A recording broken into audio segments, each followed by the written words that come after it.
Folks, welcome in today to That Betting Show, May 31st, 2019, the last day of May. This is your one-stop shop for all your sports betting needs. He's Teddy Savransky. Give him a follow on Twitter at Teddy_covers. I'm Donnie Seymour at Rightside VP. What are we going to talk about today? Of course, Game 1 of the NBA Finals. As we sit down, the hot topic of the day, Toronto, Teddy, sits in the driver's seat after the Game 1 victory. Siakam, Leonard, Gasol combined for 75 points. Fred VanVleet comes off the bench to drop 15 more. The Raptors, Teddy, shot 50% from the field, which includes 40% from three-point range. They didn't do a lot wrong last night. That's why they had the lead in the series.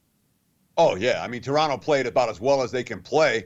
And the game was still in doubt in the fourth quarter until the Raptors put together yet another run to control the contest. The quotes after the game really stand out, Let's talk from Golden State first. Klay Thompson, our goal was to get one, and it's still on the table for us, so I know we'll respond like the champions that we are.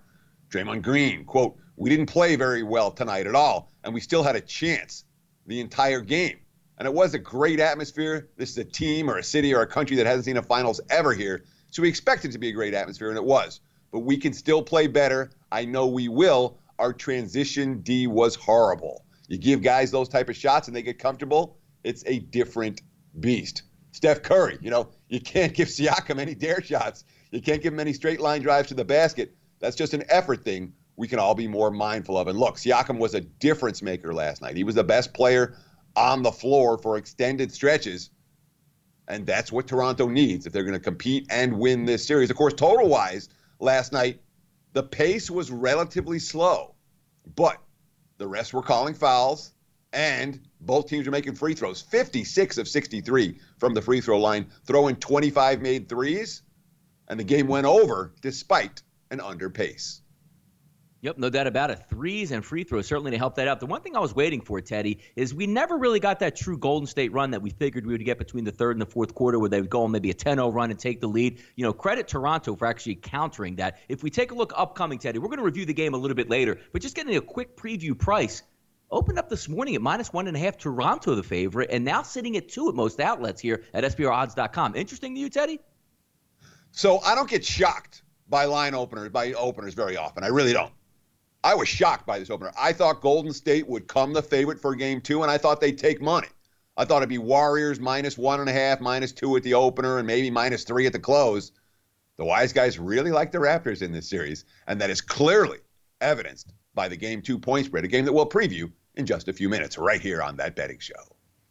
Talk a little bit of scoring in Major League Baseball, Teddy. How about those bats come alive in the Trop? The Rays put up 2 touchdowns versus those Twins, and we're talking about Martin Perez having a reinvention of his pitching mechanics there this year, having a good season. Well, it certainly stopped there down in Tropicana Field. Went 2 2/3 innings, gave up 6 earned runs in the loss. How about Austin Meadows for the Rays, Teddy? 4 RBIs, raised the seasonal average to 361. Morton comes out and cools off the bats of the Twins. 7 innings, 4 hits, and 2 earned runs. Nice win. And again, both of these teams are really good squads. Nice win by the by the Rays last night.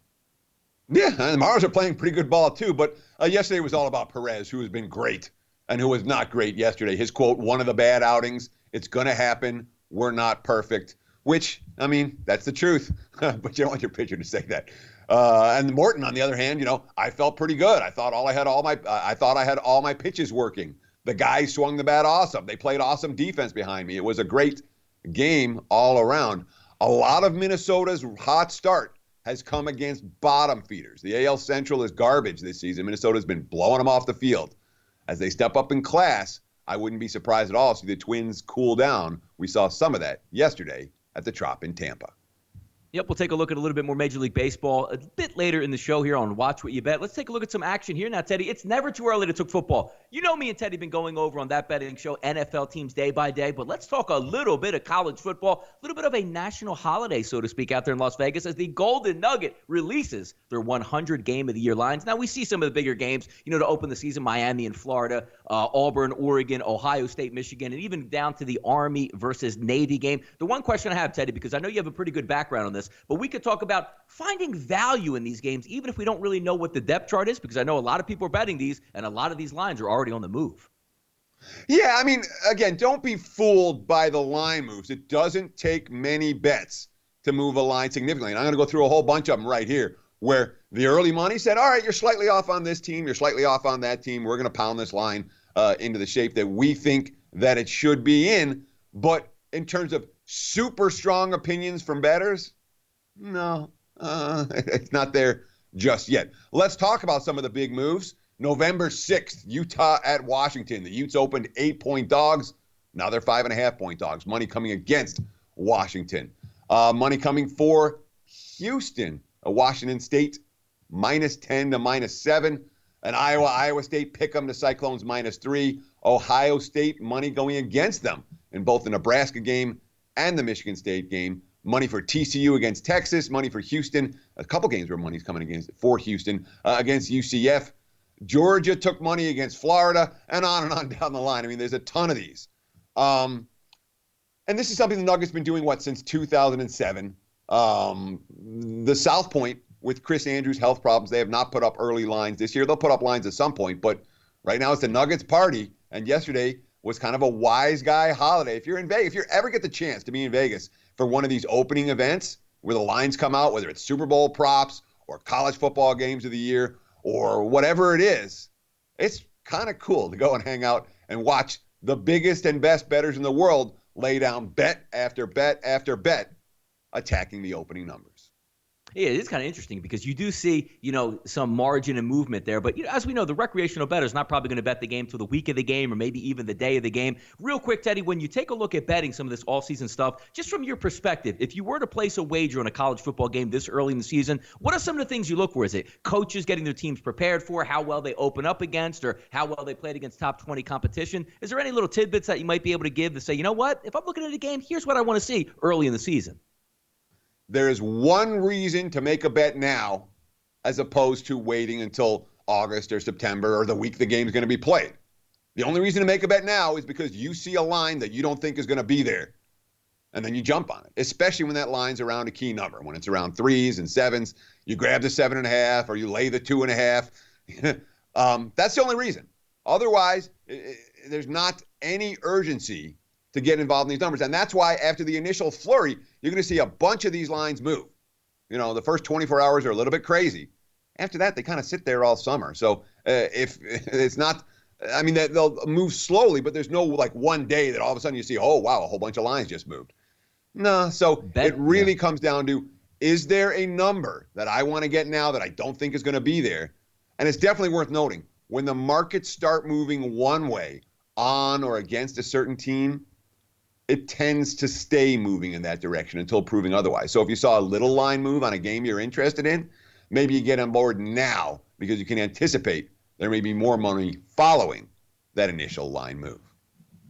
Yep, betting the lines, Teddy, not betting the teams necessarily this early in the season. We'll see how some of these numbers shake out, but it is fun. It's almost like the opening day of college football season. We're on a march towards opening day here on That Betting Show with SportsbookReview.com, but we have a little bit of NFL to talk about, Teddy. And, you take a big, deep breath here and you exhale and you say, you know what? We're going to talk about those New England Patriots. What's new, Teddy? Super Bowl appearance, Super Bowl champions, high team total coming into the season, 7-1, Teddy, as a ticket to win the 2019 championship, 3-1 to win the AFC, and that team total, as we just talked about a few moments ago, 11 set at DraftKings at New Jersey. The Patriots finished 11-5 last year, 5-1 in the AFC, and Teddy, I got to tell you, it seems like it's their birthright for the New England Patriots to go at least 5-1 or 6-0 in the division, get that home playoff game, and here they are showing up again in the Super Bowl. Another year, another dollar for those Patriots, as we like to say. Tom Brady and the Patriots, won a lower scoring game, 13-3, lose Gronkowski in the offseason, get another tight end suspended. But finally, Bill Belichick wakes up and says, you know what? I'm going to draft some weapons here early in the draft, and picks up Tom Brady, a wide receiver, N'Keal Harry out of Arizona State. Edelman comes back with a new contract. Demaryius Thomas, he is coming off a significant injury to his Achilles, but it's one of those low-risk, high-reward type things where if he's ready to go and maybe can compete for the back half of the season, you get a little bit of a steal. And the one thing I like to look personally, Teddy, at when you're getting off to a good start in the NFL, New England opens up with Pittsburgh at home, followed by at Miami, the Jets at Buffalo, at Washington, and then home against the Giants. They're primed and ready for a quick start right off the bat, Teddy. Sure. And of course, when we talk about the Patriots season win total, there's no other team like them. Since Belichick arrived in New England, 19 years, 19 full seasons as the Patriots head coach, 4 times the under is cashed. And really, one of those you could have pushed with. three if you shopped around. Not a lot of unders for the Patriots' season wins, obviously, in the modern era, and that has everything to do with the division that they play in. We look at the schedule for New England. Last year, say, oh my God, the Patriots are good every year. How do they have a slightly easier than average schedule? This year, they have the easiest schedule in the NFL, and it's not even that close based on this year's season win totals, because they get to face the Bills twice, and the Dolphins twice, and the Jets twice every year. And frankly, those three franchises have all been pretty inept since Belichick arrived in New England. So advantage Patriots. All right. This was a very impactful offseason for New England. You have the owner getting involved in a prostitution scandal, arrested. You have the defense coordinator going and taking the job in Miami. You have Gronk retiring. You have Trey Flowers leaving. Brown on the offensive line saying bye-bye. And yet, you look at the Patriots going into the season, and you say, yeah, they're chalk again. This is a team that the wise guys do not respect. 0.2 yards per play edge last year. That's not the stat they're looking for. That's slightly better than average. They were minus 0.6 yards every time they rushed the football compared to what their opponents. They didn't run the ball well. They didn't stop the run that well. Brady's QB rating last year, reasonable, 97.7. Opposing QBs had an 85. And 97.7 is very good, but it's not a Tom Brady ridiculous season. They were plus 10 in turnovers. And again, last year, a slightly easier than average schedule. This year, that schedule gets even easier. But, obviously the losses that they suffer, you lose Gronk. You don't replace Gronk. Trey Flowers, difficult to replace. Trent Brown, obviously difficult to replace. Free agency, they were fairly quiet, And when you let a team take away your best pass rusher, and your left tackle, you wonder about that. That being said, last year's first-round pick was Isaiah Wynn.'s going to come in and replace Brown. We talk about bringing in someone like Bennett. He's an upgrade. Every bit as good as Flowers was. Gronk, you can't make up. But on the other hand, Austin Seferian-Jenkins, let's see what he can do. Maybe he's the next Gronk, just waiting to happen. Patriots, once again, look like a very serious Super Bowl contender, and not a team that I'm looking to bet under their season win total. Yep, very assuring here for the Patriots. They're going to lose the offseason, Teddy, but losing the offseason to them, they usually win the regular season. We'll see if that holds up. We'll also, on Monday's show, wrap up the AFC East, and we'll take on with those New York Jets to see if they can come up. But, hey, same always goes with the Patriots until somebody knocks them off. I'm waiting to see it here. Segment number 2, overnight line movers, Teddy, SBRodds.com. As you know, the best place on the internet to get those line movements 24/7. They're always moving. Darvish getting a little bit of a push early on Friday. The Cardinals line drops here, Teddy, from minus 135 to minus 115. But checking SBRodds.com as we're filming right now, back up to 125, 127 in that range. A total of 9. Darvish versus Michaelis tonight. Yeah, I was a little bit surprised that there was money coming in on Darvish, And again, last time out, gave up 6 runs, 12 hits against Cincinnati, but he did pitch 7 full innings for the first time since 2017. His control was a little bit better than it has been. All that being said, Michaelis has owned the Cubs 3-0 with a 1.32 lifetime ERA against him. And last time out, struck out a season-high 9 without walking a batter, a guy who has had his fair share of troubles so far this season. That being said, he's pitched better of late, and I'm not surprised at all that we saw at least some buyback in favor of Michaelis and the Cards versus a Cubs team that hasn't played great baseball over the last week, although they are coming off a nice win yesterday. Common theme here for the season so far, Teddy. One team flips to a favorite versus the Orioles. Hey, it's happening again today. The Giants of all teams, Teddy, flip to a favorite versus those Baltimore Orioles. Orioles opened up around minus 115 in that range. Now sit about plus 110 with a total of 9. Pomeranz versus Cashner. Nobody wants Cashner, Teddy. What's going on here? Yeah, honestly, this is, with Cashner in particular, we've seen vitriolic anger towards Andrew Cashner in the betting markets. Every time he's on the hill, we see wise guys betting against him. And, of course, 1-4 his last 5. His last start might have been the worst of the bunch. He got hit hard in Colorado, and he came away with the win. Pomeranz, a guy with an XFIP. Fielding independent pitching, XFIP means that's factored in. You factor in the ballparks and all the other, it's not just a straight FIP. It's an adjusted fielding independent pitching. His XFIP is 2 runs lower than his ERA. The Giants actually won a game yesterday. I'm not surprised that we've seen money coming against the Orioles and for the Giants, giving Pomeranz advanced metric numbers being far better than his mainstream numbers. Tyler Mahle and the Reds getting a little bit of love on Friday. Corbin opens up at minus 125, now down to minus 111. If we take a look at the Reds being that slight dog in this one, a total of 9, Corbin versus Mahle. The interesting part about this one, Teddy, is the same thing we talk about continuously with the Nationals. You probably get a good start out of Corbin, but what do you get out of that back end of the bullpen? Interesting game today. Yeah, but the Nats are hitting now. Their lineup has gotten healthy, and, they've erupted. 47 runs their last 6 ball games.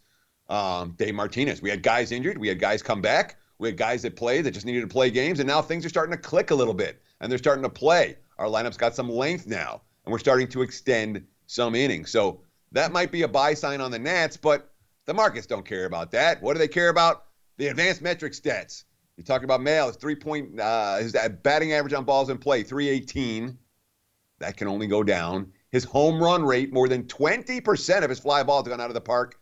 That can only go down. So they're saying this is a pitcher primed for better stats as the season progresses, whereas Corbin, his xFIP's a full run higher than his ERA, so he is primed for some regression, hence the overnight money on Cincinnati. Segment number 3, Teddy, watch what you bet here on That Betting Show. We're going to take a look at Game 2 of the NBA Finals. Doesn't take place until Sunday night, but Teddy and I are going to get you ready for this one. The Warriors, Teddy, getting 2 points in this game. Total of 215, moneyline split plus 118, minus 130, 8 p.m. on Sunday night. The interesting part about this, Teddy, the Warriors, even though they lost Game 1, heading into Game 2, getting points, still favored for the series. All eyes on Toronto Sunday night. Yeah, in theory, this is your value time to get on Golden State at a series price. But, of course, they got to win Game 2, or they'll be underdogs on the series price when they return home by Game 3. And we saw a lot of stuff in Game 1 that I'm not convinced is going to happen again. Toronto shot, they made every clutch shot. Siakam was ridiculous. 59% from two-point range for the Raptors compared to only 47% for Golden State. Big advantage to Toronto. Three-point shooting. Raptors hit more three-pointers than the Warriors in Game 1. Turnovers. Golden State has been sloppy with the ball at times this postseason, but minus 6 turnover margin, 16 turnovers last night. And as much as any other factor, transition defense was a disaster for a team that had taken 10 days off. Steve Kerr in a fourth quarter timeout. Here's the quote. For the past 5 days, the one message we had was, get back on defense. This is the effing finals. Get back on defense. Didn't work. Didn't work for Game 1, obviously. Kerr after the game. I think they're actually a lot like our team. They can switch and guard different positions. They're tough. They get after you. They play well together. Toronto's defense was stellar in Game 1. Quote, Kyle Lowry's quote, we try to hang our hat on our defense all year. One thing about Golden State is you can't give them space. When we did, Steph and Clay made every shot. Worth noting from a pace standpoint. And again, it doesn't look like Durant's going to play. This is doubtful. There's a chance he'll suit up. And obviously, he could be a difference maker. Last night was the first time this postseason that the Warriors really missed Kevin Durant.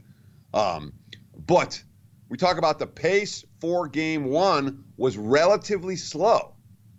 But the free throw shooting was outstanding. The three-point shooting was outstanding. Hence, the game went over the total.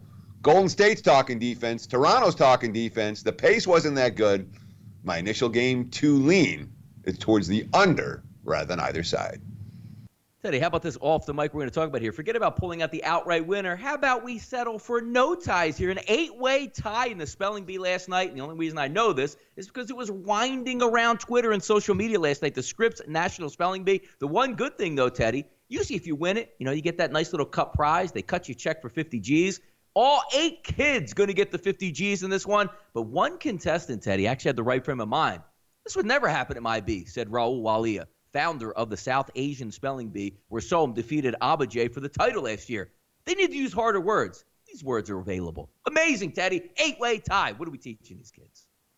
They need to use harder words. So actually watch this. Maybe, 5-10. I think it was during halftime or something. I clicked it on and I was enraptured for a few moments last night. And I'll tell you what, okay? I'm not a complete idiot. I know a lot of words.